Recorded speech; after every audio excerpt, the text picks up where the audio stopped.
Salam para sanak kadang di mana saja berada. Bersama dengan kami tim multimedia Gereja Kristen Jawa Pekalongan.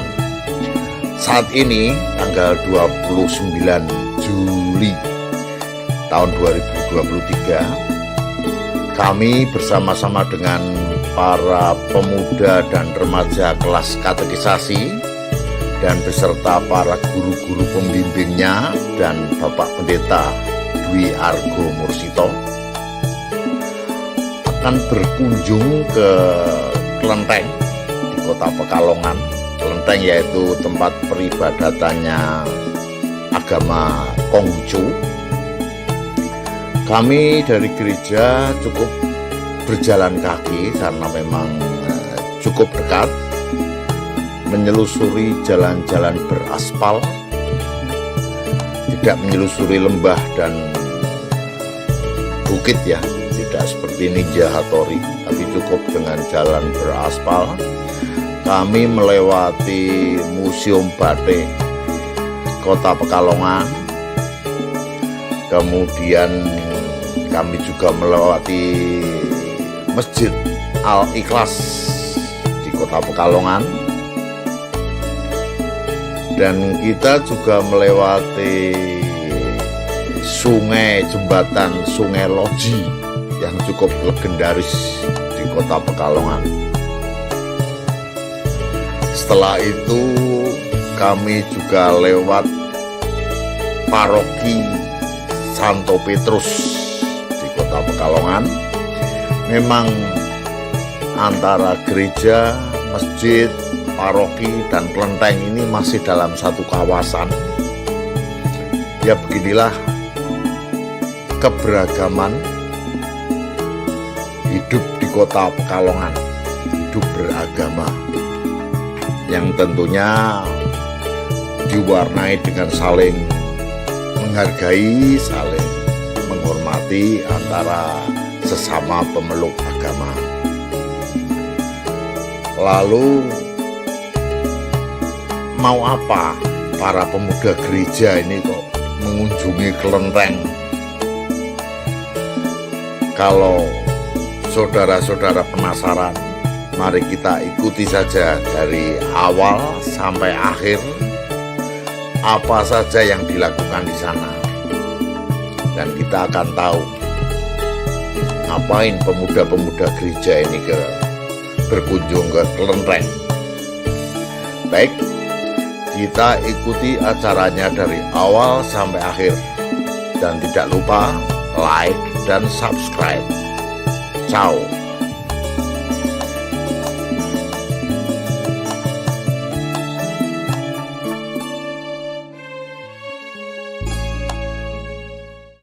Waktunya yang diberikan kepada kami, terutama kita sebagai tuan rumah, sangat-sangat berterima kasih sekali dan terharu.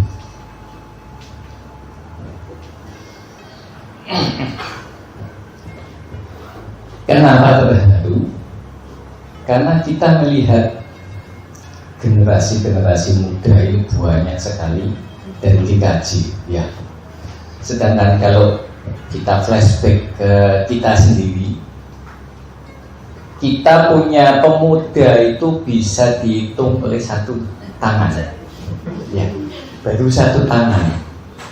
Kalau paling banyak 5, tapi 5 itu enggak komplit lah, ya. Tapi saya hari ini lihat yang namanya pemuda dari GKJ itu memang benar-benar sulit, ya. Dan terima kasih sekali atas kerawahannya di tempat ibadah kami. Ya, inilah tempat ibadah agama Konghucu yang mungkin sebagian besar banyak yang belum pernah masuk ke sini. Ada yang sudah beberapa kali, mungkin Pak Argo yang beberapa kali, ya. Yang lainnya baru pertama kali kayaknya, ya. Nah, terima kasih sekali atas kedatangannya, dan kami terbuka, ya, apa yang Bapak Ibu dan adik-adik sekalian akan ditanyakan, tanyakan saja, karena di sini tidak ada yang tabu, tidak ada yang ditutupi. Karena agama Konghucu itu merupakan agama yang mendidik umatnya itu terbuka, jujur, ya, supaya kita dapat dipercaya. Jadi apa yang ditanyakan silakan saja, tapi jangan ditanya kapan pulangnya, ya. Karena baru nyampe, jadi jangan ditanya kapan pulangnya. Nah, Bapak Ibu, ini saya mewakili Ketua Makin Pekalongan, Pak Haryanto, yang mungkin masih dalam perjalanan. Kami menyambut baik atas acara ini, mudah-mudahan bisa berlanjut, ya. Mungkin nanti beberapa anak buah atau anak-anak muda kita bisa berkunjung juga ke GKJ, jadi biar ada saling tukar menukar pengalaman dan bisa sama-sama membuka wawasan kita. Yang namanya adik-adik itu, oh ternyata di Pekalongan itu ada agama Konghucu, ada agama Kristen Jawa gitu kan. Nah, mau ngomong apa lagi? Sebenarnya sambutan ini bagiannya Pak Ketua, saya cuma bagian nyatet aja karena saya sebagai sekretarisnya. Jadi bagian nyatet itu saya. Terus terutama yang pasti itu saya grogi, Bu. Grogi sekali melihat adik-adik ini yang biasanya saya lihatnya cuma 3-4 orang, ini segini banyak, jadi saya grogi. Dan mungkin tidak panjang lebar, cuma sekian saja. Intinya selamat datang, terima kasih, dan apa yang mau ditanyakan silakan. Kalau bisa kita jawab, kalau enggak bisa kita jawab, untuk PR katanya. Ya, terima kasih. Selanjutnya saya kembalikan ke Pak Argo. Kita beri tepuk tangan untuk Pak Firman. Pak Firman telah menyambut kami dengan begitu baik, dengan begitu ramah. Semoga momen ini bisa menjadi ajang kita bersilaturahmi, kalau bahasanya teman-teman Islam, berjumpa, sehingga mengenal tidak hanya kata orang, tidak hanya dari medsos, tapi berjumpa langsung, mengunjungi langsung, dan nanti berwawan wicara langsung. Mewakili tamu yang sowan pada sore hari ini, GKJ Pekalongan, khususnya kelas katekisasi remaja dan prasidi atau pemuda, Ibu Bukti Widiasih selaku Majelis Pengampu Katekisasi akan memberikan sambutan. Monggo Bu Bukti. Terima kasih Pak Pendeta. Selamat sore Bapak Ibu yang dikasihi Tuhan. Yang pertama, tentu saya mewakili rombongan dari GKJ Pekalongan mengucapkan banyak terima kasih atas sambutan yang menurut kami sangat baik.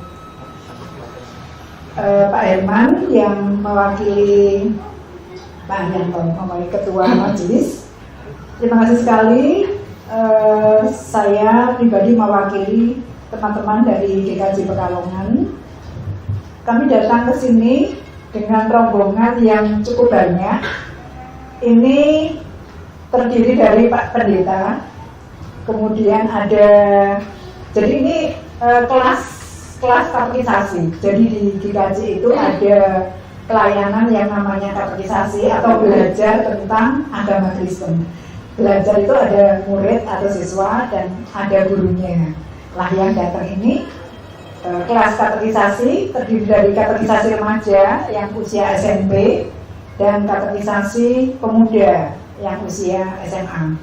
Kemudian dengan beberapa guru yang sudah kebanyakan sepuh, ada saya perkenalkan Bu Endar Kosasih, ini istri dari Pendeta Sukarti almarhum, yang dulu kelihatannya perintis dari FKUB. Bu Endar Sukarti. Kemudian ada Bu Made Persis yang berdiri, Bu Made, ya ini dari Bali, ini juga pengajar. Kemudian sebelahnya ada Bu Sri Slamet Sejati. Ini istri dari tokoh juga Pak Sakyus, mungkin mantan Depak. Ya. Kemudian ada Bu Asih belakangnya, ini guru katekisasi juga dan guru agama Kristen di SD Samangan. Belakangnya ada Kak Cynthia, ini guru yang paling muda tapi yang paling bobot. Ini masih mahasiswa S2 di Psikologi Unika Sugio Pranoto. Kemudian ada lagi juga yang gurunya. Ya, ini ada guru-guru, utamanya Pak Pendeta dibantu oleh kami di sini. Kemudian di katekisasi kami memang ada program untuk lebih mengenal tentang agama-agama selain Kristen, biar tidak terlalu sempit pandangannya, fanatik sekali dengan agamanya, tapi bisa terbuka, bisa tahu tentang agama-agama lain. Juga di kurikulumnya itu ada materi tentang kemajemukan. Jadi bagaimana sih sikap kita hidup di tengah keragaman? Kita kan tidak bisa dipungkiri, hidup di tengah kemajemukan. Di sekeliling kita sudah beda, di keluarga aja beda. Bagaimana kita bersikap itu? Nah, untuk pengetaraannya kita memang ada program berkunjung ke tempat-tempat ibadah agama selain Kristen, dan ini adalah yang pertama seperti yang tadi disampaikan Pak Pendeta. Mungkin bisa dilanjut di tahun berikutnya. Begitu. Terima kasih sekali atas kurang lebih itu yang saya sampaikan. Daripada nanti bertanya lebar, saya berharap nanti ditanya jawab di sesi sharingnya itu akan lebih banyak. Sekali lagi terima kasih. Kemudian selanjutnya kami serahkan kepada Pak Pendeta untuk ini kan kebetulan hari. Jadi katekisasi itu di hari Sabtu, setiap hari Sabtu pukul 17 sampai 18. Kebetulan hari ini jadwal gurunya Pak Pendeta. Yang remaja Bu Asih, jadi nanti biar mengajar di sini, jadi tempat katekisasinya beda di sini. Enggak ada dulu. Terima kasih tepuk tangan untuk Bu. Ya, terima kasih untuk multimedia yang sudah membersamai kami. Terima kasih tim yang merekam. Dan ada sahabat FKUB Pak Kasyong. Nah itu juga wartawan FKUB, wartawan tidak resmi yang juga kebetulan main ke sini dan bersama dengan kita akan belajar tentang Konghucu gitu ya. Baik, mungkin langsung saja ya Pak Herman, kami mohon untuk ke meja, kita akan ngobrol-ngobrol santai sembari teman-teman menyimak dan nanti bisa kira-kira menanyakan apa yang perlu ditanyakan. Oke, jadi teman-teman, tujuan dari pertemuan ini adalah kita ingin mengenal agama Konghucu. Barangkali agama Islam, Buddha, Hindu, apalagi Katolik, apalagi itu kan sudah akar bagi kita. Tapi Konghucu kita pasti juga sering mendengar, tapi kadang-kadang tidak terlalu paham apa itu Konghucu. Maka kita soal ke Lipan ini untuk mengerti lebih dalam dari narasumber yang memang adalah sahabat-sahabat kita dari Konghucu. Dimulai dari pertanyaan yang ringan aja Pak Herman. Banyak dari kami yang baru pertama kali masuk ke ruang ini, ke tempat ini, dan mungkin baru pertama kali mendengar kata Lipan yang adalah tempat ibadah atau persekutuan Konghucu. Banyak yang pahamnya itu Konghucu itu kelenteng gitu ya. Nah itu sebenarnya apa sih Pak bedanya kelenteng sama Lipan? Sama atau beda? Nah ini Pak. Oke, terima kasih. Pertanyaan ini sebenarnya pertanyaan yang umum ya, umum ditanyakan oleh teman-teman kita, saudara-saudara kita yang non Konghucu. Nah, apa sih bedanya antara kelenteng dengan litang? Saya akan bercerita sedikit ya. Pada zaman dahulu, pada zaman Nabi Kungce ini lahir ya, hidup ya, itu 2574 tahun yang lalu. 2574 tahun yang lalu. Kenapa kok bisa 2574? Itu karena Nabi Kungce ini lahir 551 sebelum Masehi ditambah dengan tahun Masehi yang sekarang 2023. Jadi 2574. Ya, itu tahun lamanya. Nah, kelenteng itu sendiri sebenarnya yang mengatur itu tata letaknya semua itu sebenarnya Nabi Kungce. Tapi sebelum Nabi Kungce ada, bangunan kelenteng atau miao itu sudah ada. Karena yang namanya ajaran Konghucu itu bukan ajaran baru atau agama baru, karena meneruskan ajaran-ajaran yang kuno. Kalau zaman dulu, zaman kunonya, agama Konghucu itu disebut agama Ru. Ru, ya. Itu tulisannya gimana, Pak? RU. RU, oh, oke. Ya. Agama Ru, yang artinya agama bagi orang-orang yang lemah lembut dan terpelajar. Itu zaman dahulunya. Nah, sejak Nabi Kungce ada di dalam kehidupannya, Nabi Kungce itu melihat ternyata kok banyak yang tidak sesuai. Perilaku kehidupannya juga sudah berbeda sekali karena zamannya kan zaman peperangan pada waktu itu ya. Nabi Kungce dia berkelana ya, berkelana mengelilingi negara Tiongkok itu selama 13 tahun. Jadi 13 tahun dia berkelana menyebarkan ajaran-ajarannya. Dan setelah dia selesai pada 13 tahun itu, dia pulang ke negaranya dan menulis kitab-kitab atau buku-buku itu, sekaligus membenahi tempat ibadah atau miao yang disebut sekarang ini kelenteng. Nah, Litang itu salah satu bangunan yang ada di dalam kelenteng. Kalau kelenteng kita sendiri yang di depan itu tempat penghormatan kepada para sening. Sening itu berarti kalau boleh dibilang roh suci, ya, sebagai roh suci. Ya. Kristen juga ada Pak, roh kudus, roh suci. Jadi sama. ada roh sucinya. Karena selama hidupnya mereka-mereka yang dianggap sebagai roh suci itu bermanfaat bagi banyak orang, bermanfaat bagi masyarakat pada saat itu. Nah, makanya dibuatlah tempat untuk menghormat. Ya, itu disebut kelenteng. Nah, kalau Litang itu tempat untuk belajar tentang kehidupan mereka. Misalnya kalau di sebelah itu kan ada Kongco Sin Long Tai Te, ya, ada Kongco Hok Tik Jing Sin, ada Kongco Kwan Tik Kun. Nah, masing-masing itu sebagai roh sucinya itu yang bagaimana?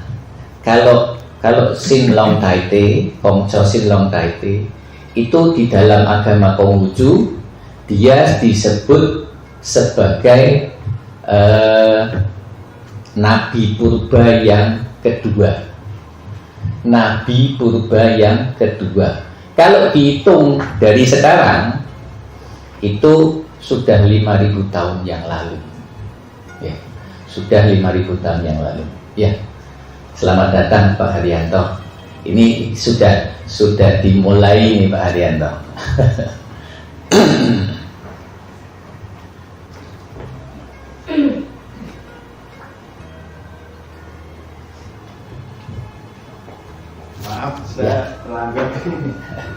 Silakan aja Ya, dilanjut. dilanjut ya. Bicara, Pak. Jadi intinya kelenteng itu tempat penghormatannya, kalau litang itu tempat untuk belajarnya, untuk belajar. Ya, itu tadi sudah terjawab antara perbedaannya antara litang dan kelenteng. Gitu ya. Mungkin orang Prof Susi itu kalau di Kristen semacam santo atau santa gitu, orang-orang suci yang dihormati, tempat penghormatannya di kelenteng, di litangnya tempat belajar tentang nilai-nilai yang mereka ajarkan. Betul. Kira-kira gitu ya, Pak. Terus mungkin ini aja Pak, aktivitas di litang ini kalau ibadah hari apa, jam berapa, selain ibadah ngapain aja gitu? Iya. Kalau di agama Konghucu, kalau ibadahnya setiap yang rutin itu setiap hari Minggu sore itu untuk kebaktian umum. Untuk kebaktian sekolah minggunya itu hari Minggu pagi jam 9 pagi ya. Terus kalau tanggal 1 dan tanggal 15 Imlek kita mengadakan Tiamhiu atau sembahyang ya, malam setiap tanggal 1 atau tanggal 15 Imlek ya. Nah, kalau ibadah yang khusus dalam 1 tahun itu ada 13 ibadah yang khusus ya. Apa saja 13 itu? Mungkin adik-adik dan Bapak Ibu sekalian pasti sudah tahu. Tidak usah saya jelaskan, tapi sudah tahu kalau ditanya. Misalnya kalau kue ranjang, kenal nggak? Ada yang kenal kue ranjang nggak? Kenal. Nah, itu salah satu makanan khas di dalam agama Konghucu dalam memperingati Imlek. Nah, di dalam Imlek itu kita ada persembahyangan khusus. Yang pertama yaitu sembahyang Jing Tian Gong, sembahyang Tuhan Allah atau sembahyang kepada Tian Tuhan yang Maha Esa, setiap tanggal 8 ya, malam 9, tanggal 8 malam 9 itu kita bersembahyang. Setiap jam 12 malam kita mulai bersembahyang. Dan di dalam pelaksanaan persembahyangan itu kita harus mempersiapkan diri dengan berpantang, atau kalau agama Konghucu menyebut itu cai jie ya. Berpantangnya ngapain aja Pak? Berpantang. Nggak boleh apa? Nah, di dalam berpantang cai jie itu 3 hari pantang keras, 7 harinya pantang lunak. Artinya 3 hari itu pantang makan makanan yang paling disukai. Waduh. Misal ada yang 1 orang atau 1 anak kalau tidak ada kerupuk tidak bisa makan ya. Nah, pada saat itu kita pantang kerupuk nggak makan 3 hari. 3 hari ya. Nah, 7 harinya pantang perilaku Pantang perilaku. ya. Contohnya Pak? Pantang perilaku contohnya kalau seandainya kita kebiasaannya itu tidur di kasur yang empuk enak gitu ya, 7 hari itu kita tidur di lantai atau di tempat duduk atau di kursi, di bangku. Itu salah satu contohnya ya. Jadi pantang makan dan pantang perilaku 7 hari dan 3 hari ya. Itu yang pertama. Nah, terus pada hari terakhir tanggal 8-nya itu kita puasa dari jam 5 pagi sampai jam 9 malam. Atau kalau memang kita sudah niat sampai setelah upacara jam 12 itu selesai, jam 12 malam. Itu nggak makan minum sama sekali atau boleh Ya, minum? Tidak boleh. Jadi 5 pagi sampai 9 jam malam. 5 pagi sampai jam 9 itu yang wajib. Oke. Ya. Tapi kalau seandainya kita sudah memang niatan mau nanti setelah persembahyangan jam 12 selesai baru kita buka atau makan, silakan. Itu malah lebih bagus. Ya. Itu yang pertama. Yang kedua itu kita sembahyang 15 hari setelah Imlek. 15 hari setelah Imlek pasti Bapak Ibu tahu lontong cap gomeh. Ya, ingat ya lontong cap gomeh. Nah itu sembahyang Syamwan. Ya, pertama kali Tuhan Yang Maha Esa itu menurunkan berkahnya. Ya, itu 15 hari setelah Imlek. Nah setelah itu yang kedua itu pekcun. Apa itu pekcun? Yang sembahyangnya di pantai pakai bakcang. Nah kalau ngomong bakcang pasti tahu deh. Bakcang ya. Itu bakcang itu sebenarnya dulunya itu bentuknya nggak seperti sekarang. Dulunya pakai bambu yang diisi beras ketan baru dilempar ke laut. Jadi bukan dimakan itu. Ceritanya itu ada seorang pahlawan ya yang selamat datang Jiaseng Indah.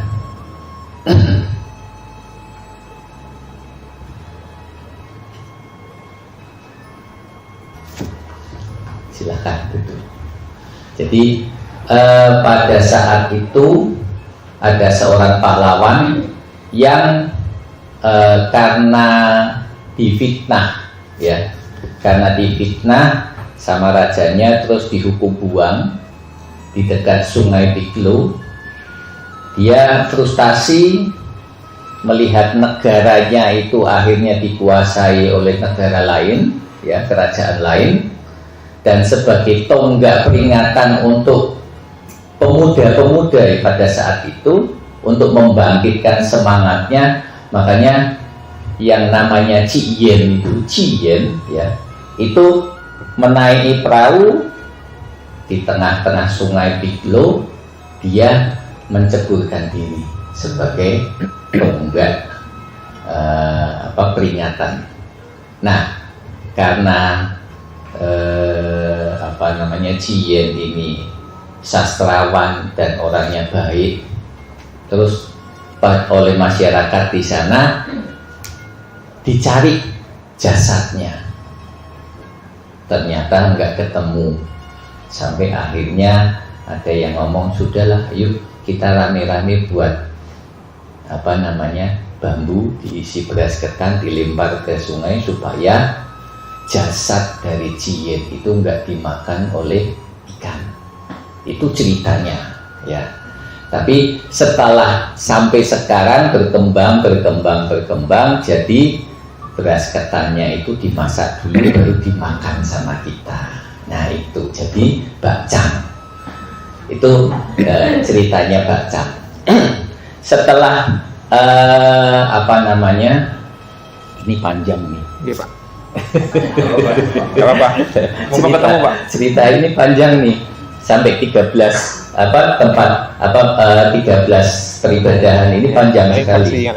Ya, singkat aja ya. Setelah Pekcun itu bulan 7 ya. Bulan 7 itu kita bersembahyang kepada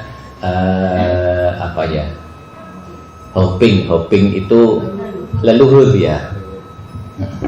Tanggal 15 bulan 7 Imlek. Kalau yang tadi Pekcun itu tanggal 5 bulan 5 Imlek. Ya, tanggal 5 bulan 5 Imlek. Itu pada saat itu ada satu keistimewaan. Tanggal 5 bulan 5 Imlek itu. Pernah dengar nggak telur bisa berdiri? Oh, pernah. Nah itu pada saat Pekcun. Itu bukan mistis, ya, bukan mistis, bukan sulap, bukan sihir. Itu karena fenomena alam, ya, fenomena alam, gaya tarik menarik antara matahari dan bulan. Kita bumi ini ada di tengah-tengah. Jadi saking kuatnya antara daya tarik matahari dan bulan itu, telur sangat mudah sekali berdiri pada saat itu. Ya. Nah, itu keistimewaannya. Terus yang selanjutnya bulan 7 itu kita sembahyang kepada leluhur, ya. Setelah bulan 7, terus kita menginjak ke bulan 8. Bulan 8 Imlek itu hari lahir dari Nabi Pungce. Tanggal 27 bulan 8 Imlek, ya.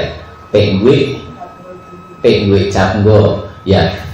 Ada dua, Pengwe Capnggo dan Pengwe Njicit, ya. Pengwe Capnggo itu tanggal 15 bulan 8 Imlek, itu dilambangkan dengan kue bulan. Pernah dengar kue bulan atau pernah lihat kue bulan? Nanti ada, nah itu tayangannya, ya. Itu kue bulan. Biasanya yang sering dilihatkan itu putih, ya. Yang zaman dulu itu putih. Kalau sekarang sudah variatif, ya. Jadi ada yang isinya kacang hijau, ada yang isinya kacang hitam dan sebagainya. Ya. Itu tanggal 15 bulan 7. Kalau tanggal Pengwe Njicit tanggal 27 bulan 8 itu hari lahir dari Nabi Pungce, ya. Hari lahir Nabi. Setelah bulan 8 terus kita menginjak ke bulan 10, ya. Bulan 10 itu ada sembahyang apa namanya itu, Xiangguan, Tiongguan, Heguan, ya. Sembahyang Heguan. Heguan itu kita bersyukur juga, ya. Sembahyang syukur. Setelah bulan 10 kita menginjak ke bulan 12, ya. Nah, di bulan 12 ini pasti Bapak Ibu dan adik-adik sekalian pasti paling senang tuh makan rondi, ya. Suka makan rondi enggak? Suka, ya. Oh, minum, ya, minum rondi. Wedang rondi. Nah, wedang rondi. Nah, kalau wedang rondi yang dijual itu kan ada yang warnanya putih, ada warnanya hijau, merah dan sebagainya, macam-macam, ya. Nah, kalau di dalam agama Konghucu cuma ada dua warnanya, merah dan putih. Nah, setiap disajikan dalam 3 mangkok, setiap mangkoknya ada 6 merah, 6 putih dan 1 besar merah, ya. Merah 1 besar, ya. Itu pada bulan 12. Nah, setelah itu bulan 12 nasional, ya, bukan bulan 12 Imlek, ya, bulan 12 nasional. Setelah itu baru masuk ke bulan 12 yang Imleknya. Itu hari persaudaraan. Hari persaudaraan itu tanggal 24, ya.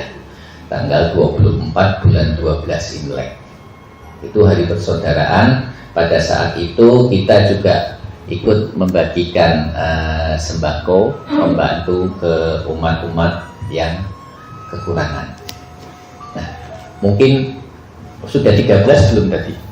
Belum, ya? Nah, Qingming. Ada Qingming bulan 4, ya? Bulan 4, ya. Qingming itu nyadran. Pernah dengar nyadran?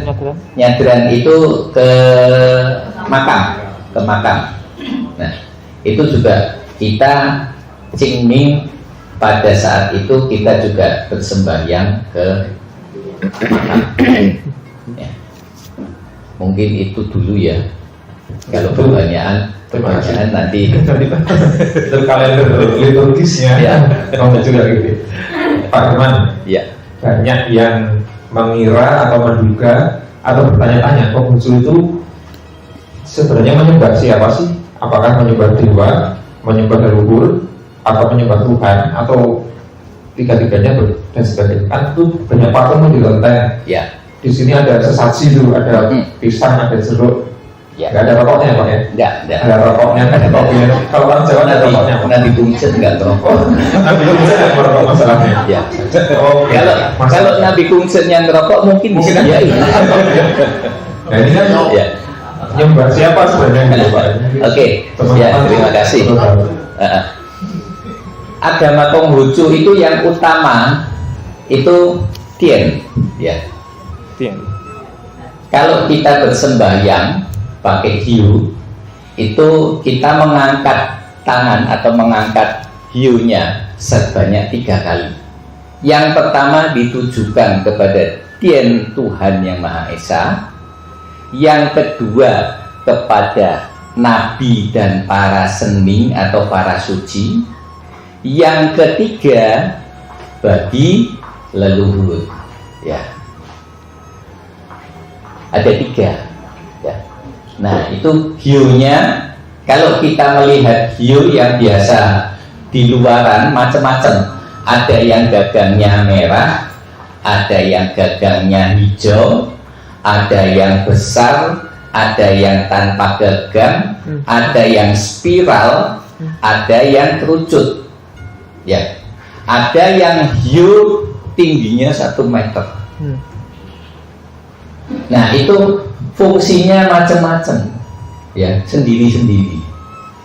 Kalau yang gagangnya merah, ya, kalau yang gagangnya merah itu diperuntukkan untuk Tuhan, untuk nabi, ini pakainya merah.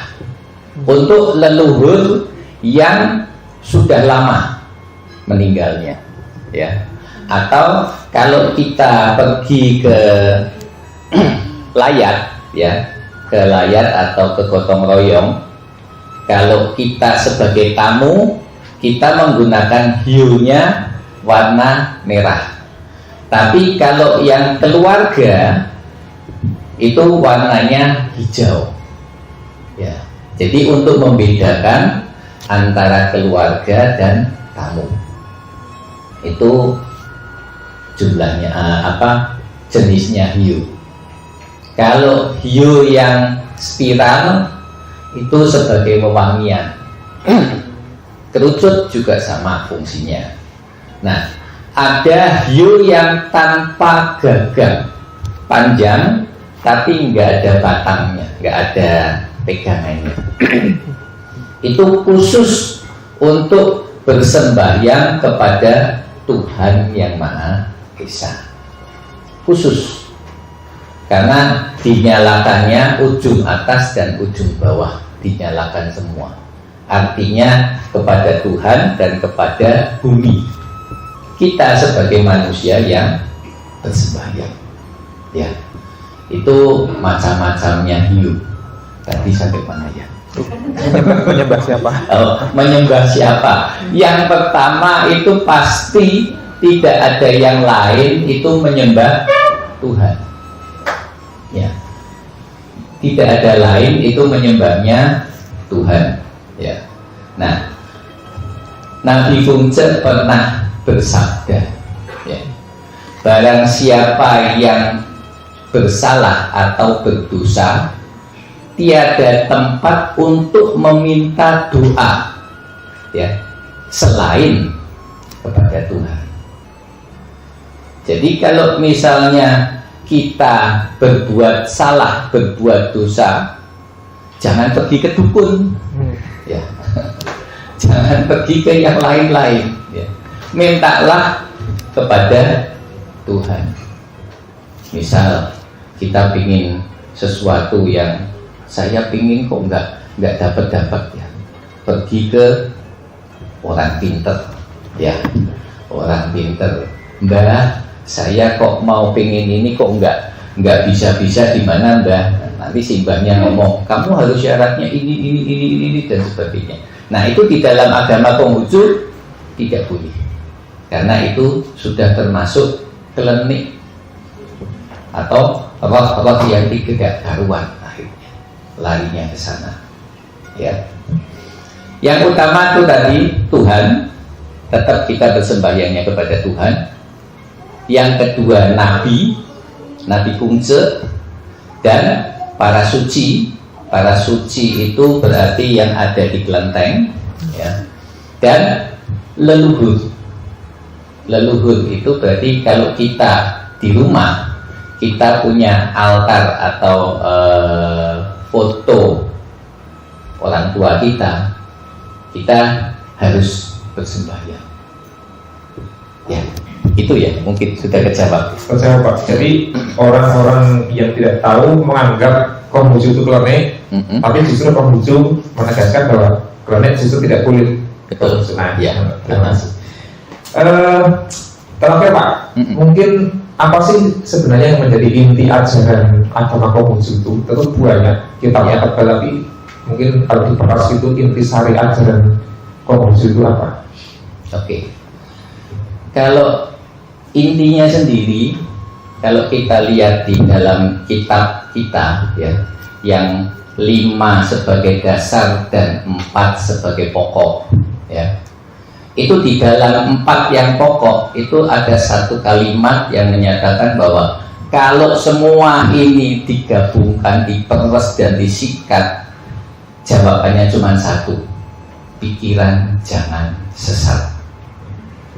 Maksudnya gimana Pak? Pikiran jangan sesat itu berarti nggak aneh-aneh, ya. Pikiran jangan sesat itu nggak boleh berpikir hal-hal yang negatif.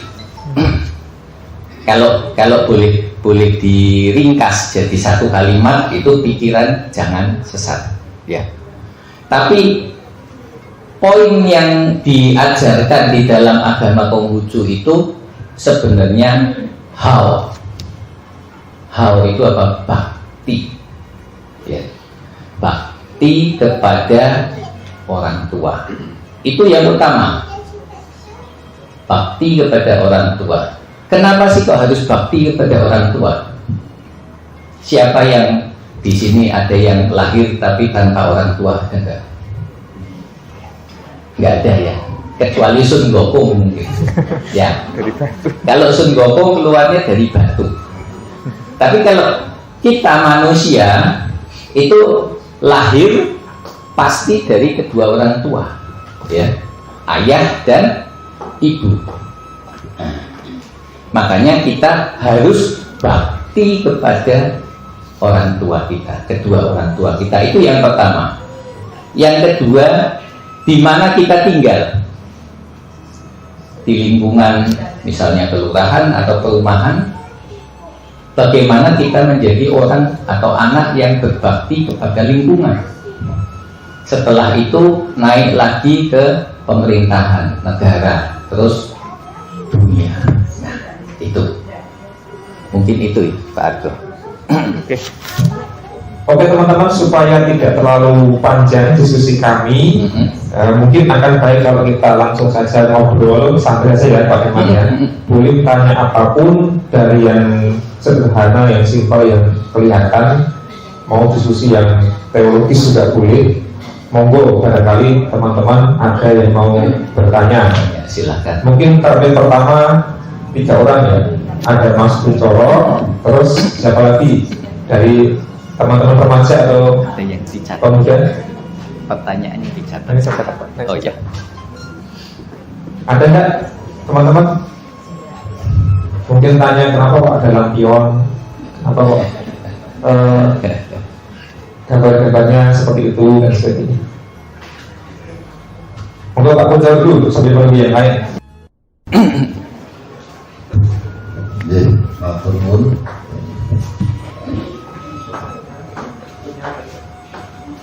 Belum nyala. Klip on.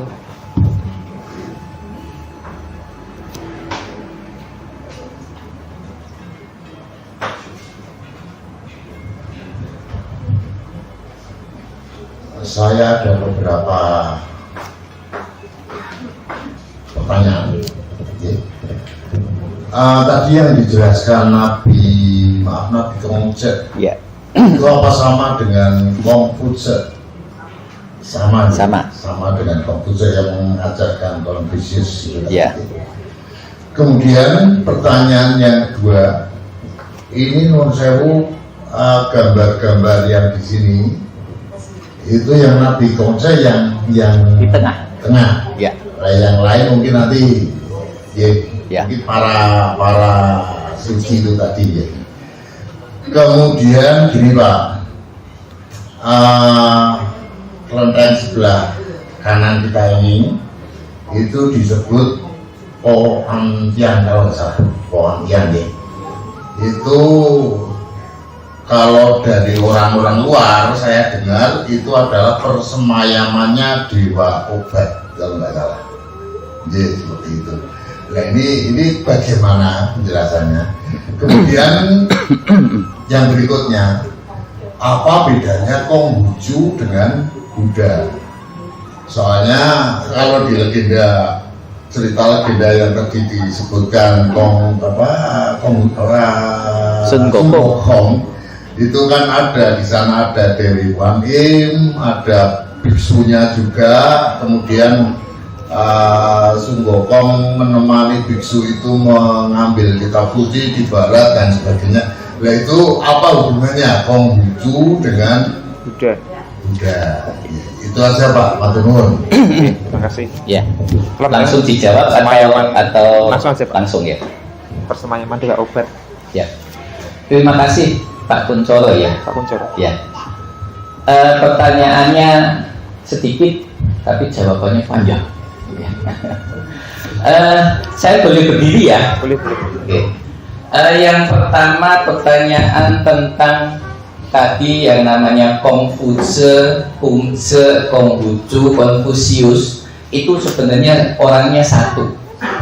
Cuman karena kita itu di Indonesia, bahwa agama Konghucu itu penyebarannya kan dari Makiuichi ya, dari kalau di misionaris ya. Grogi lagi saya ditambah.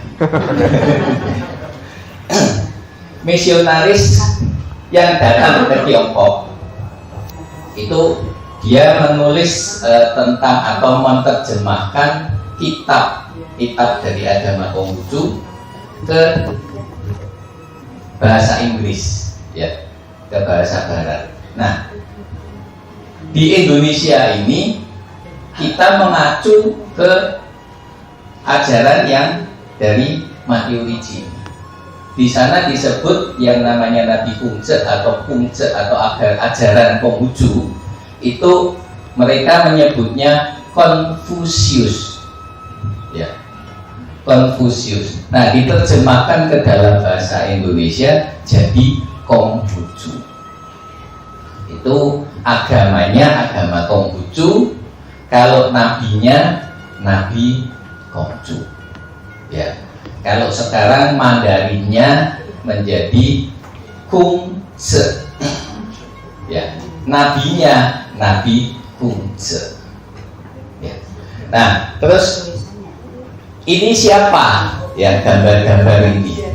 Yang utama ini junjungan kita yang kita hormati dan kita teladani ajaran-ajarannya, yaitu Nabi Konghucu. Tapi kalau Bapak Ibu dan adik-adik sekalian pergi ke luar kota terus menemui Xinji atau Kimsin itu patungnya ya berbeda-beda ya, wajahnya mungkin berbeda atau bentuknya berbeda. Itu karena mungkin pada saat orang yang membuat itu, oh ini pada tahun sekian, oh ini pada usia sekian gitu, jadi beda-beda ya. Yang pertama ini yang ini dulu ya, yang ini tuh Cusu Susu itu cucunya Nabi Kungce. Ya. Terus yang sebelahnya itu Bingcu atau Mengce atau Mencius. Mungkin kenalnya Mencius ya. Nah, Mencius ini sebagai penegak ajaran agama Konghucu. Nah, Mencius ini lahir 500 tahun setelah Nabi Kungce. Jadi Mengce ini enggak belajar langsung kepada Nabi Kungce, tapi belajar dari kitab-kitabnya. Nah, kalau yang sebelah ini muridnya langsung. Ini muridnya langsung. Nah, ini Ganyan dan ini Cingcu, murid-muridnya. Itu yang dua muridnya, tapi kalau ini cucu sama penegak. Terus apalagi tadi ya? Yang Kelenteng. apakah persemayaman dewa obat? Nah, persemayaman dewa obat. Nah, namanya itu Sinlong Taite, ya. Dewa obat itu namanya Sinlong Taite. Sebenarnya dewa obat itu yang terkenalnya dewa obat, ditambah dengan dewa pertanian. Karena apa? Pada waktu itu zaman purba ya, kalau boleh saya ngomong. Itu dulu hidupnya kan berpindah-pindah, membuka ladang. Kalau sudah dimanfaatkan tidak bermanfaat lagi, dia pindah lagi. Terus begitu terus ya. Nah, pada saat Sinlong Taite ini dia disebut juga sebagai pimpinan 1000 umat, 1000 orang ya. Dia yang mengajarkan pertama kali bercocok tanam, berburu, memasak. Itu yang pertama kali. Sekaligus dia yang menemukan obat-obatan yang herbal ya, obat-obatan herbal. Nah, Sinlong Taite ini meninggal karena dia mencoba satu tanaman yang diperuntukkan untuk obat, tapi karena besar atau kerasnya racun, akhirnya meninggal ya. Itu Sinlong Taite. Nah, sekarang persemayamannya ada di mana, ya kan? Kalau persemayamannya tetap yang namanya makam dan abunya mungkin ya, itu masih tetap ada di Tiongkok. Nah, yang di sini ini kita sebagai penghormatan karena Kongco Sinlong Taite itu dikenal sebagai dewa obat ya. Akhirnya banyak berbondong-bondong umat yang memohon meminta obat di sini. Nah, itu bukan persemayamannya, tapi sebagai rasa penghormatan kita kepada Sinlong Taite ya. Di Indonesia atau di Jawa itu kalau nggak salah cuman ada 2 atau 3 kelenteng yang ada Kongco Sinlong Taite-nya ya. Yang paling banyak itu Kongco Hoktik Cingsin, itu yang banyak ya. Sudah. Terima kasih Pak. Bedanya Konghucu dan Buddha.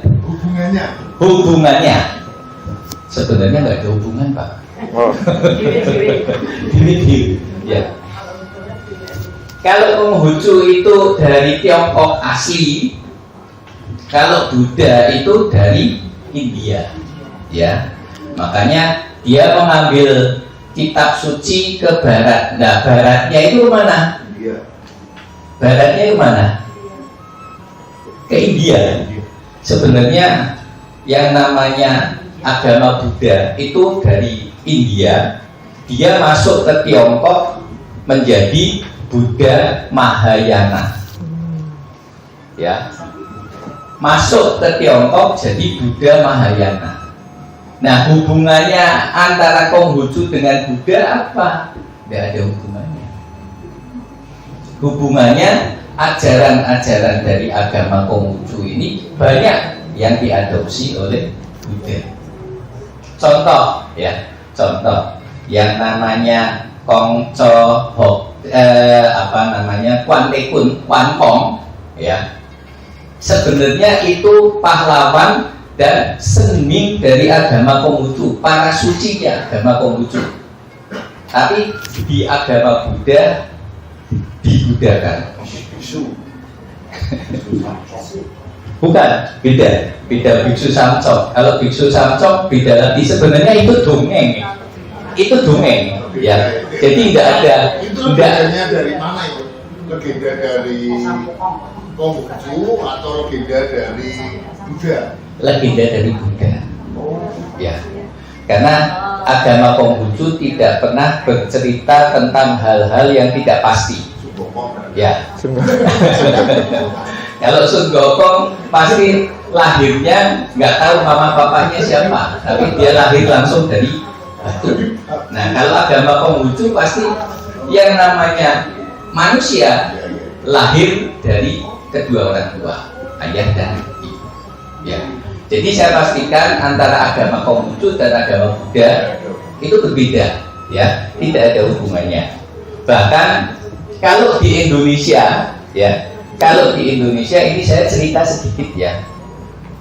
Yang namanya agama Buddha itu pada tahun dengan munculnya Inpres 1467, ya, instruksi Presiden nomor 14 tahun 67, ini agama Konghucu, kebudayaan, adat istiadat itu dibatasi, dibekukan.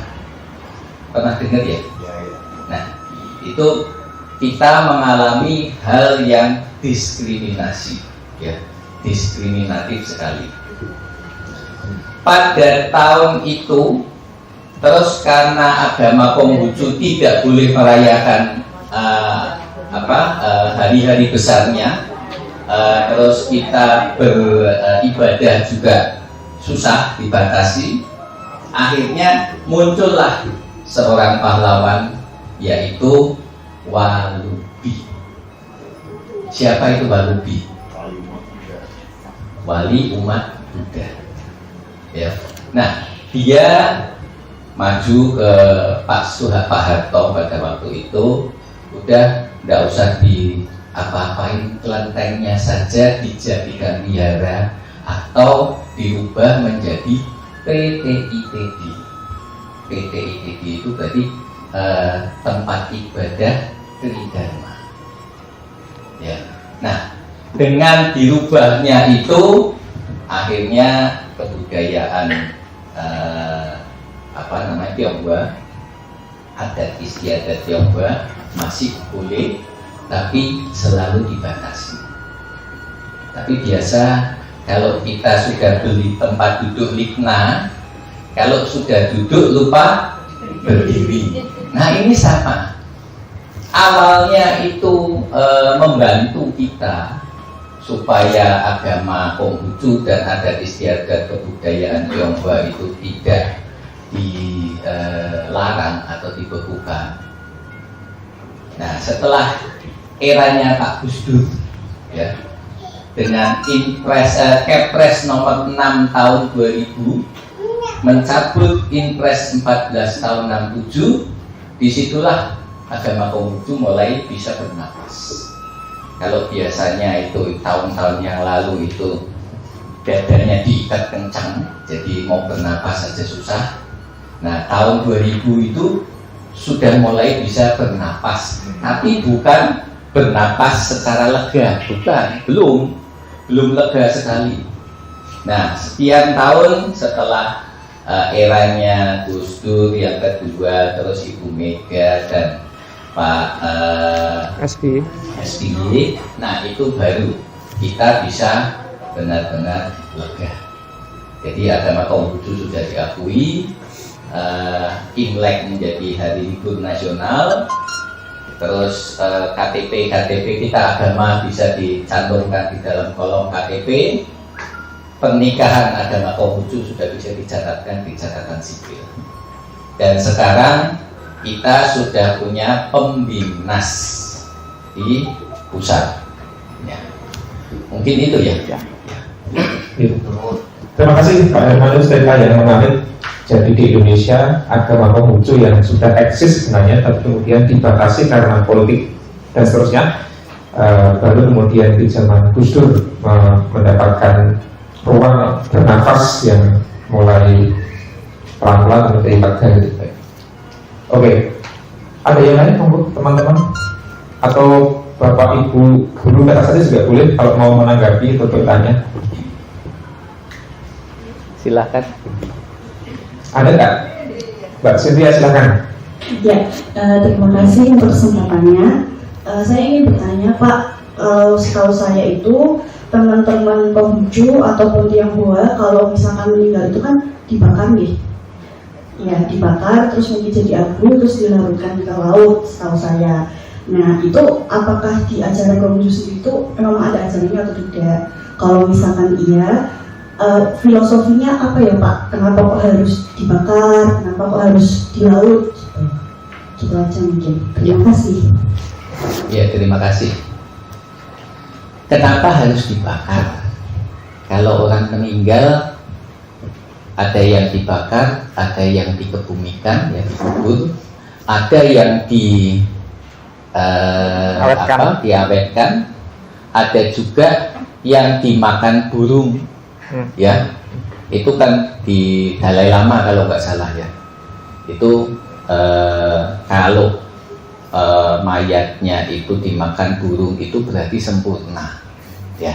Nah, di dalam agama Konghucu ada nggak sih ajarannya atau agama Konghucu itu mengajarkan bahwa kalau orang sudah meninggal itu apakah harus dibakar, gitu kan?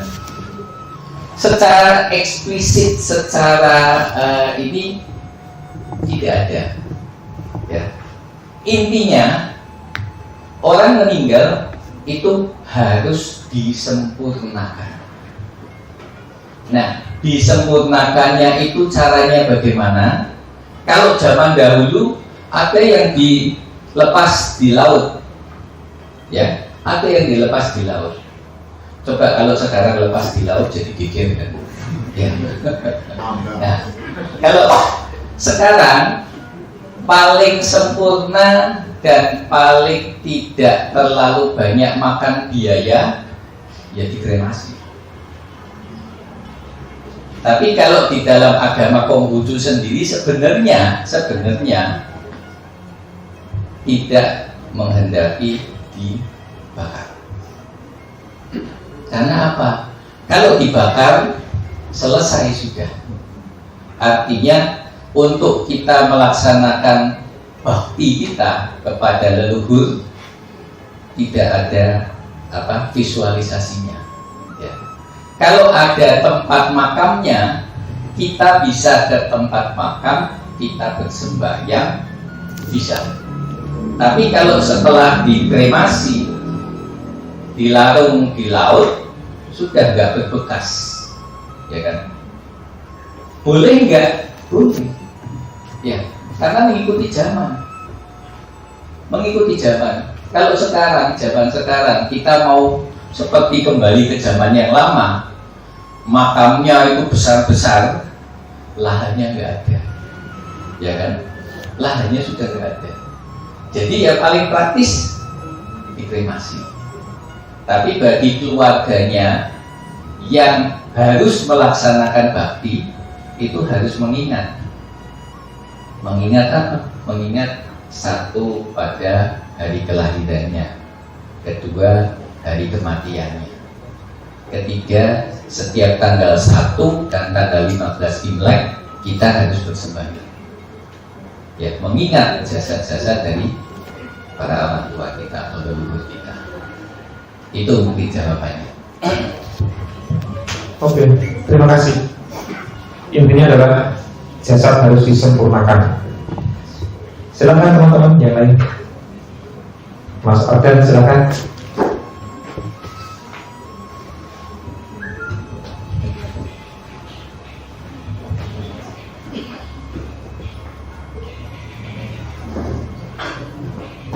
Oke, terima kasih atas waktunya, Pak Herman.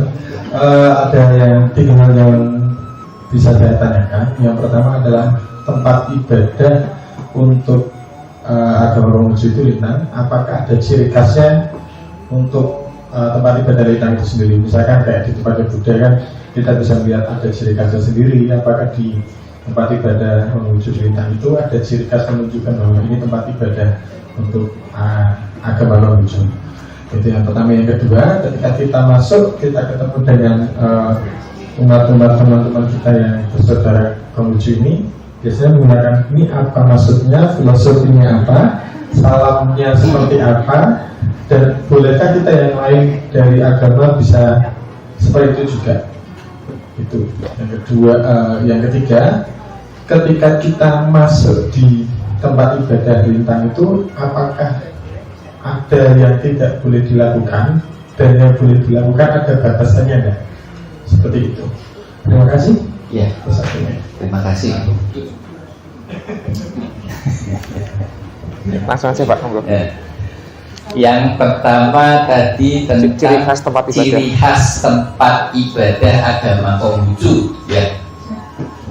Tempat ibadah agama Konghucu itu kalau Bapak Ibu sama adik-adik ditanya, kalau yang namanya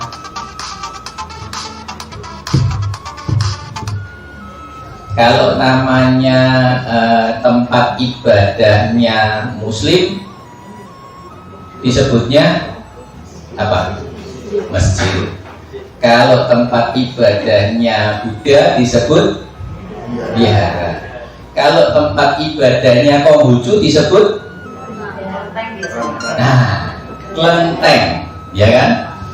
Biasanya tempat ibadah agama Konghucu dari dulu sampai sekarang itu belum berubah, ya, tetap kelenteng. Dilihat di kamus KBBK, ya, kamus bahasa Indonesia itu, kamus besar bahasa Indonesia itu, kalau tempat ibadah agama Konghucu itu ya kelenteng. Nah, sekarang saya mau berbicara tentang kelenteng, ciri-ciri khas dari tempat ibadah kelenteng itu dari agama Konghucu. Yang pertama kali masuk itu ada satu tempat hyulo, ya, besar. Itu khusus untuk bersembahyang kepada Tuhan. Itu ciri yang utama, ya. Begitu kita mau masuk ke kelenteng, itu pasti ada tempat hiu atau disebut hyulo, itu untuk bersembahyang kepada Tuhan, ya. Nah, yang kedua, begitu kita masuk, di kanan dan kiri pasti ada relief, ya, ukiran. Ukirannya ada macan, ya, ada burung, hong, dan ada beberapa lagi yang namanya kilin, ya, patung kilin itu yang di depan. Itu ciri-ciri khas agama Konghucu. Burung hong, ada naganya juga, ya. Itu memang disebut sebagai hewan suci di dalam agama Konghucu. Makanya ada simbol-simbolnya itu sebagai ciri yang utama di dalam tempat ibadah agama Konghucu yang di kelenteng. Nah, sekarang kalau yang di Lintang, cirinya apa? Cirinya apa? Kalau di sini ada altar dan salib, berarti gereja. Betul nggak? Betul ya. Nah, karena di sini ada Nabi Kungce dan sesaji, berarti inilah tempat ibadah agama Konghucu. Ini tempat ibadahnya agama Konghucu itu harus ada Nabi Kungce-nya atau Sinci. Sinci itu papan nama, ya, papan nama dari Nabi Kungce. Itu ciri yang paling harus ada. Kalau Nabi Puncernya nggak ada, sincinya nggak ada, patungnya nggak ada, berarti bukan tempat ibadah agama Konghucu. Itu ya. Nah, saya ingin menyampaikan satu yang mungkin ini pertanyaan banyak dari teman-teman kita yang non Konghucu. Apakah bekas atau setelah sembahyang sesajinya ini boleh dimakan atau tidak? Ya, ada pertanyaan bahwa kalau bekas sembahyangan itu nggak boleh dimakan. Ya, bekas sembahyangan nggak boleh dimakan. Di dalam agama Konghucu pun tidak disarankan bekas sembahyangan untuk dimakan. Ya, karena apa? Yang disebut sembahyang itu kita menggunakan hiu. Ya, kalau bekas sembahyang berarti bekas untuk kita bersembahyang namanya gagangnya hiu. Ya, kalau gagangnya hiu kita tidak boleh dimakan, nggak boleh makan. Ya. Kalau sesajinya silakan, boleh. Iya. Kalau sesajinya boleh dimakan, tapi kalau bekas sembahyangan tidak boleh. Ya, itu mungkin. Ya, terima kasih. Makna salam. Oh, makna salam.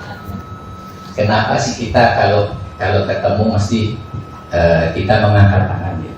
Pai, itu namanya pai, memberikan salam. Dan kita menyebutnya atau mengucapkannya Wei Te Tong Tian. Artinya apa sih? Hanya kebajikan Tuhan berkenan. Jadi setiap kali umat agama Konghucu ketemu, itu selalu mengingatkan Wei Te Tong Tian, hanya kebajikan Tuhan berkenan. Dan dijawab Xian Yu Te, ya, hanya satu kebajikan. Jadi saling mengingatkan, ya, saling mengingatkan menggunakan pai, tangan yang dikepal. Nah, tangan yang dikepal ini ada maknanya. Maknanya ibu jari kiri dan ibu jari kanan itu berbeda ya Pak ya. Kalau ibu jarinya sama semua berarti nggak normal. Ya. Ini ibu jari kanan dan ibu jari kiri ini melambangkan ayah dan ibu. Ya. Karena saya dilahirkan dari ayah dan ibu kedua orang tua saya tempelkan di Tuhan.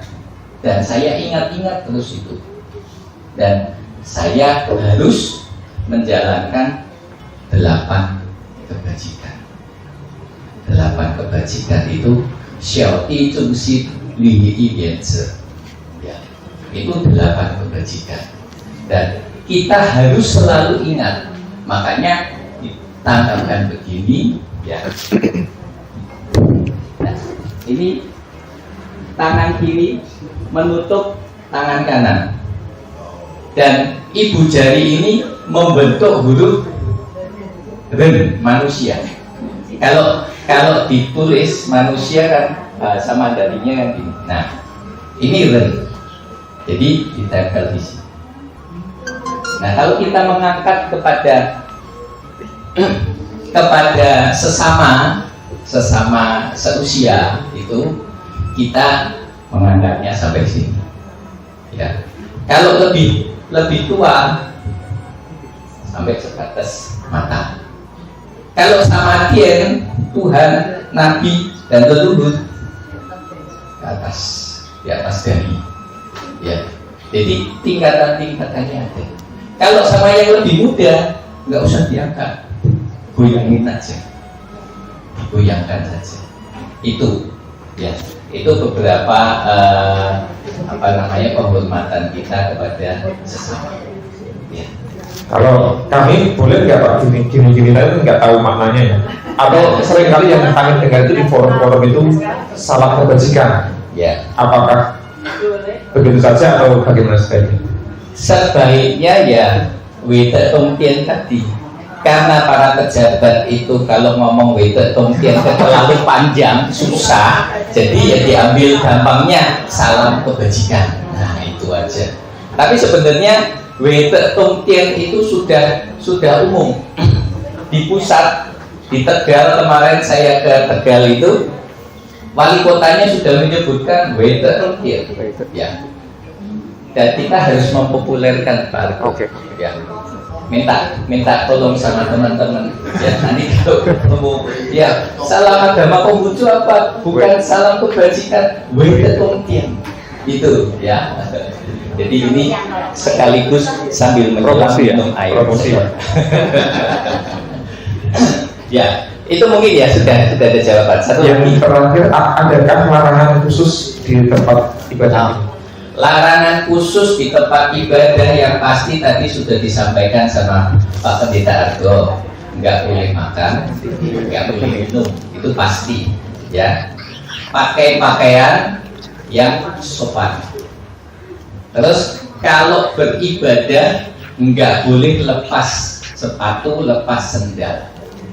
Artinya kita harus berpakaian lengkap.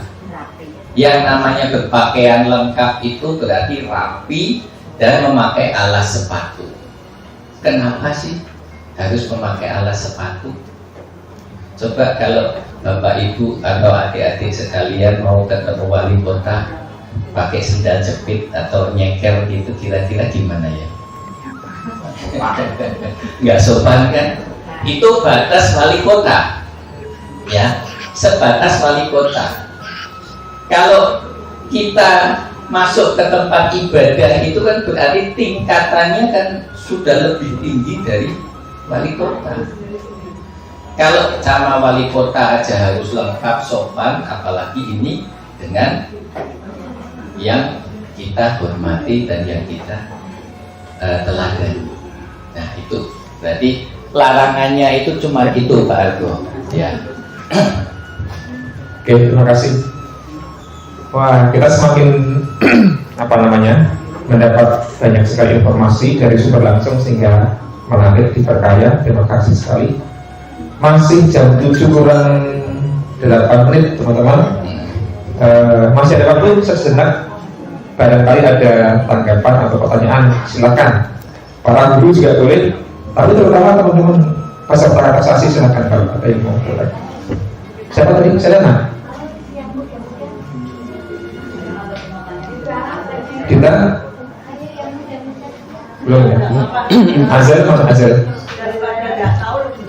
Noven. Di mana sih Azel Noven di mana? Oh betul.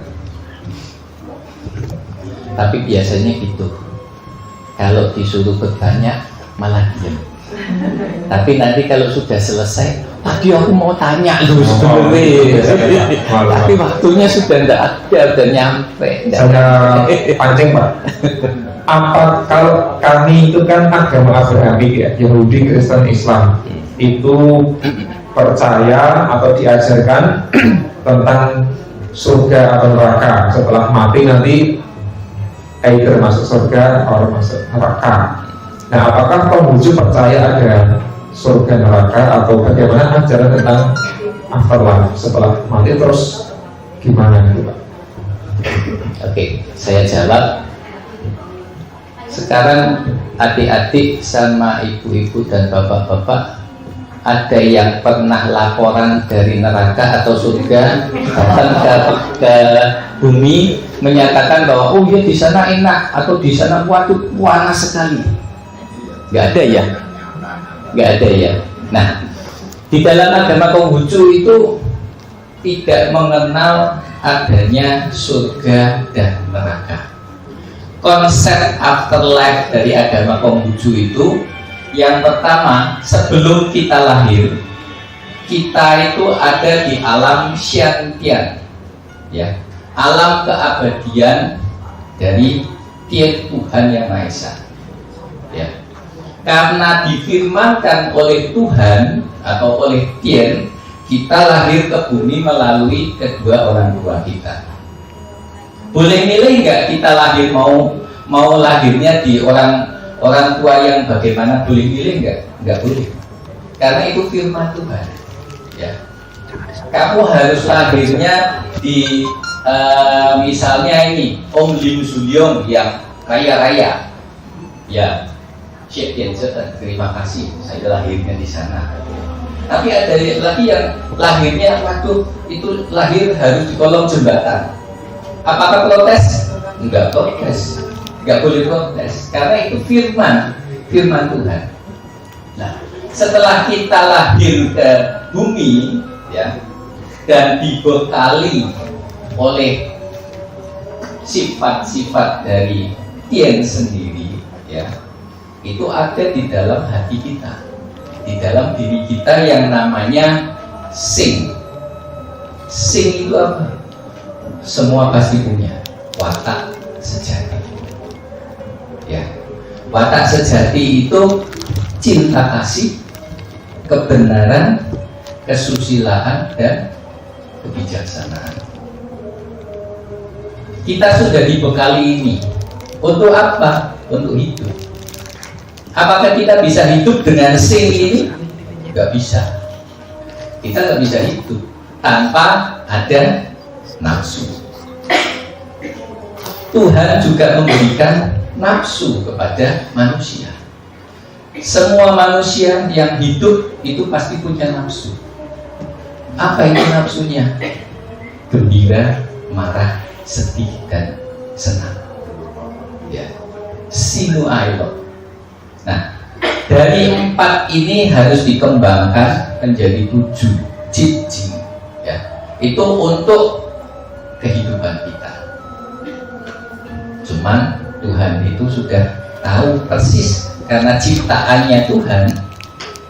Tuhan itu sudah tahu manusia itu kelemahannya pasti kalau nafsunya dikasih dan dibiarkan nggak karuan. Pasti nafsunya yang dibesar-besarkan. Makanya dibimbinglah ada agama. Nah, itu konsep dari agama Konghucu. Jadi firman Tien itulah dinamai watak sejati. Berbuat mengikuti watak sejati itulah dinamai menempuh jalan suci. Dan bimbingan untuk menempuh jalan suci itu dinamai agama. Nah, tugas kita di dunia ini harus mengembangkan itu seperti watak sejatinya. Kalau kita sudah mengembangkan watak sejatinya dan selama hidup kita lurus, kita akan kembali kepada Tuhan. Namanya Tien, manunggal dengan Tuhan. Nah, tempatnya di mana? Rahasia Tuhan. Ya. Kalau sudah itu tempatnya di mana? Rahasia Tuhan. Kita tidak tahu tempatnya di mana, pastinya belum ada yang sudah meninggal terus kembali lapor saya di sana enak. Saya manunggal dengan Tuhan, Pak, enak sekali, semua jaminannya gini. Ya, kita nggak tahu, dan itu merupakan rahasia dari Tuhan. Nah, kita mengenal afterlife, ya, tapi surga dan neraka itu tidak ada. Ya, Jadi berasal dari alam keabadian, nanti kalau sudah selesai kembali ke alam keabadian. Itu kalau orang Jawa itu sangkan parameng dumadi, itu Tuhan, kembali ke Tuhan, manunggal ke Tuhan. Iya. Sama Pak ya? Sama. Karena kejawen itu banyak kesamaannya dengan Konghucu. Ya. Terima kasih, menarik sekali. Monggo satu atau dua lagi, ibu-ibu, bapak-bapak, silakan boleh.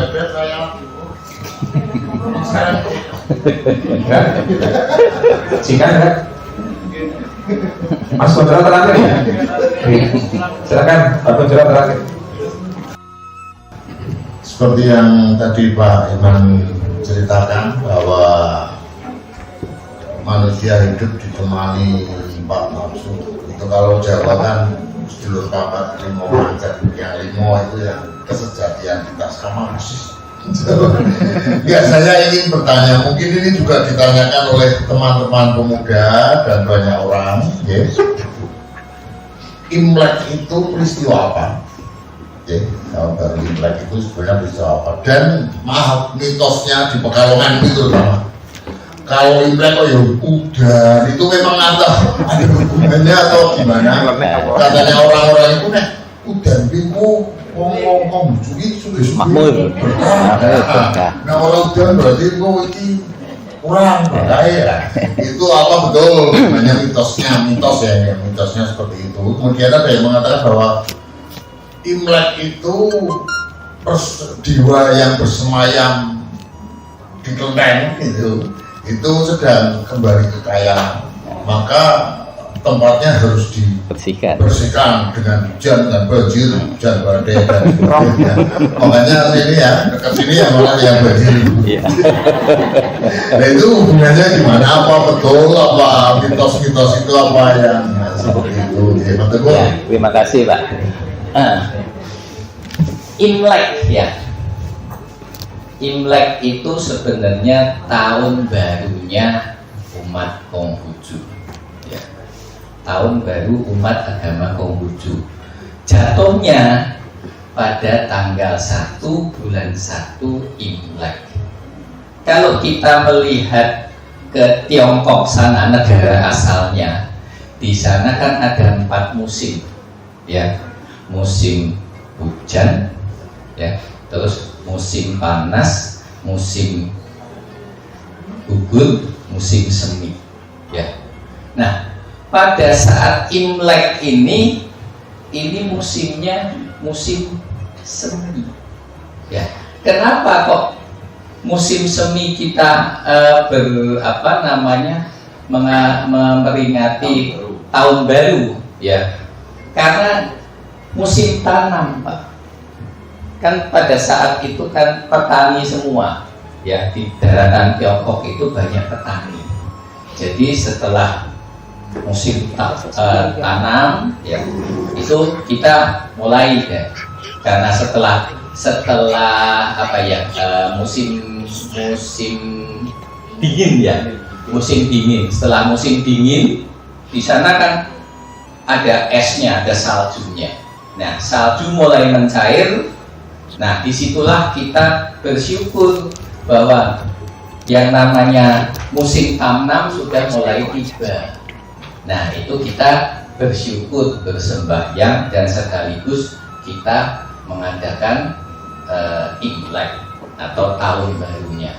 Ya, sebenarnya kalau kita ngomong masalah tahun baru Imlek, ini ada sejarahnya. Dulu tahun baru Imlek itu pada zaman kerajaan-kerajaan itu setiap dinasti berbeda tahun barunya. Nah, sejak dinasti Han itu mulai ditetapkan bahwa Imlek itu pada saat tanggal 1 bulan 1 Imlek.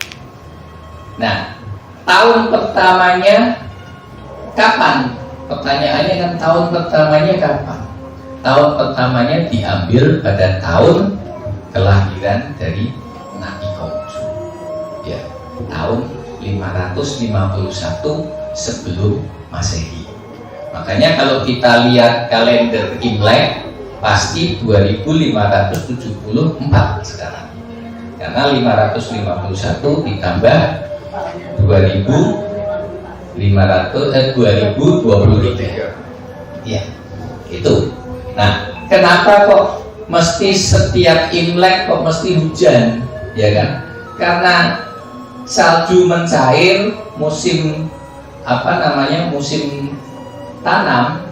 Nah, ini pasti pas musim hujan jatuhnya. Karena tanggal Imleknya kalau dikonversi ke kalender nasional, itu jatuhnya di Januari dan Februari. Memang pas musim hujan aja ya? Pas musim hujan. Tidak kurang dari tanggal 21 Januari dan tidak lebih dari tanggal 21 Februari. Itu range-nya ya. Kalau ada yang misalnya Imlek bulan Maret, berarti bukan Imlek.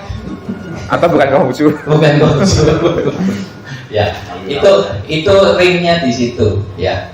Jadi bukan karena kalau misalnya Imlek harus hujan, atau setiap Imlek kenapa kok mesti hujan, berarti orang-orang Tionghoa, orang-orang Konghucu itu pasti makmur gitu kan ya.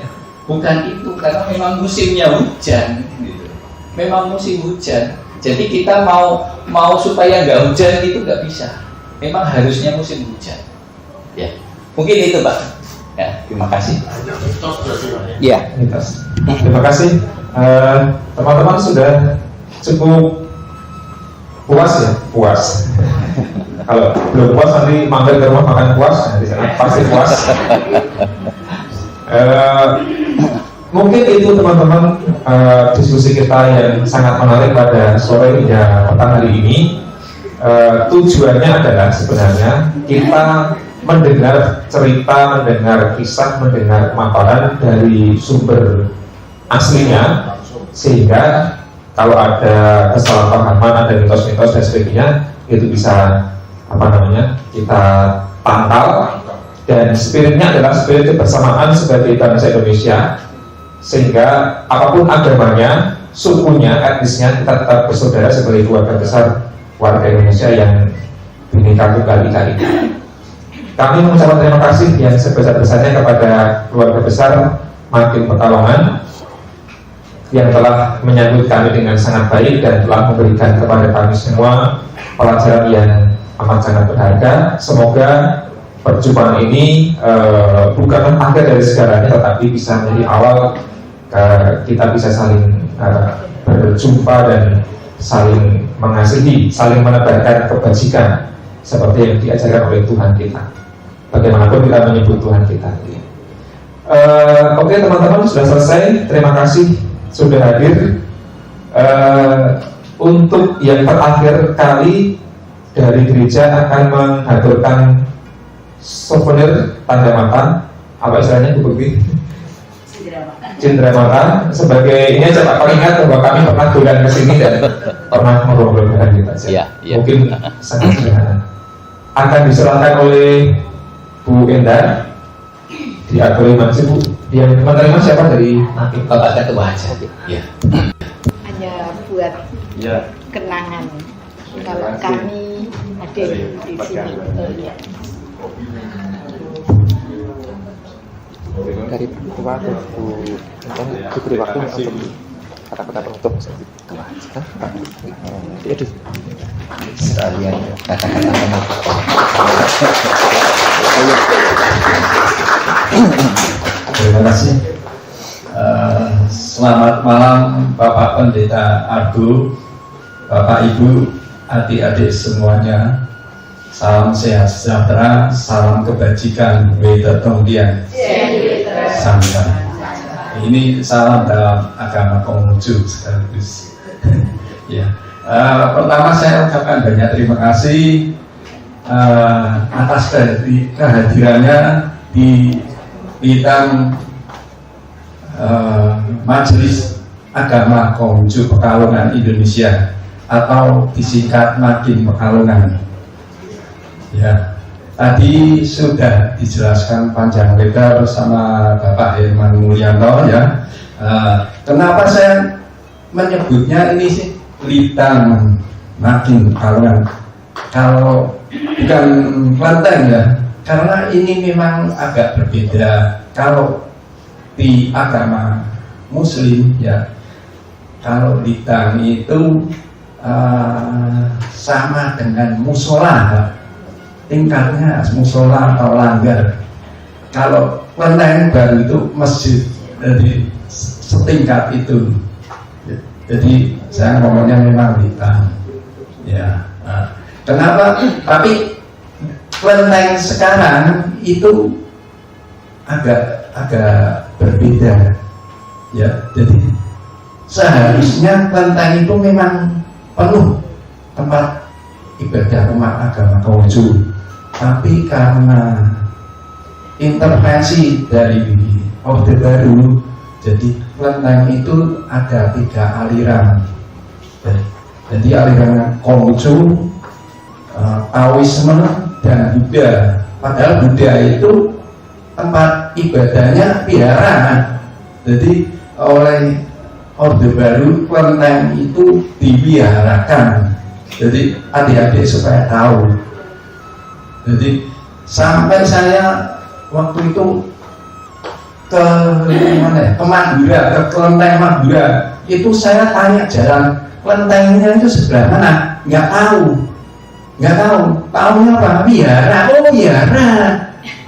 Nah, itu sampai begitu masifnya pemerintah Orde Baru merubah nama itu dari kelenteng jadi wihara itu.